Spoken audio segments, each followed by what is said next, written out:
Okay, so I'm showing you guys my Pinterest board for tapestries I want to do. And for this tutorial, I'm going to choose the smallest one because it's easier. So that's how I save them. And then I save it to my photo album, which you can see here. And this one already has the numbers, so this is low-key lit, not going to lie. Majority of the time, I'm actually writing the numbers on the boxes. So here's the colors that I'm using. I really don't know. Yeah, big twist. Boom. So then you chain 21 and not 20 because you need that to turn your work. And so I did my 3 rows, and now we're on the 4th row where you have to do your color change.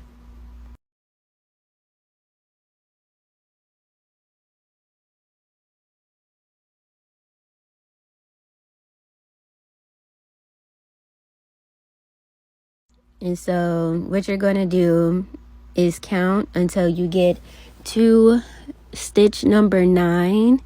And then you're going to see me pause to get the white, because before you finish your, I'm doing single crochets by the way, before you finish your single crochet on that 9th stitch, you're going to grab your white and put that in there.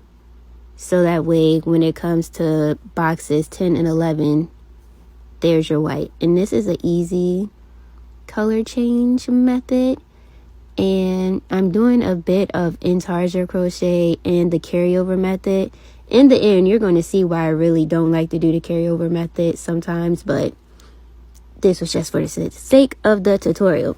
So before you finish that second one, go ahead and put your green back in there and then continue down the row. And anytime I add a color in, I will definitely weave over those ends so that way I know it's secure. Okay, so we're on row 5. I always like to count just to make sure, even though it has the numbers, it's a habit of mine to count. So then what you're going to do is take that white again, and you can tighten up the green if you want. I really need to work on my tension, not gonna lie. And my cheat code is to go underneath when I do it like that. So that way it looks a little bit incognito, just a smidge. And you're just going to crochet over the green to carry it over to the next space. And once you're done that 4th white box, you are going to change back over to green. I didn't know I got out of camera. I am so sorry. And this is a struggle with your yarn getting tangled up, I will say. So be wary of that.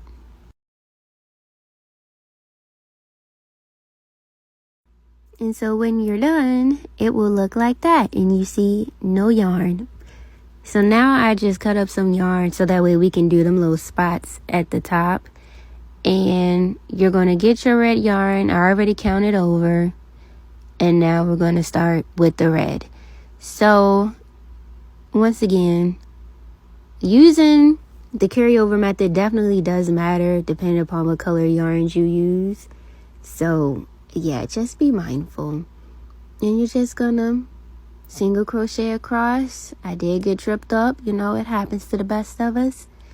And keep going like normal.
So now we are on that little 2nd row of red, and basically this is where your white strings come into play. And that's why I have 3 white strings, because this is low-key the Intarsia crochet method. And so you're just literally going to put the yarn in the spots where the spots are. I hope that made sense. And so I'm going to do my 2 single crochets with the white yarn, switch back over to red, and then do my 4 spots with the red yarn. And then I'm going to pick up the other strings of white yarn. Now, in hindsight, did I pull too much white yarn? Yes, I did. But, I mean, it's okay. And so, I will say, if I didn't say already, it will be a tangled mess, but that is okay. But once you're done, it will look like this, but yours will definitely look better than mine. I hope this helps.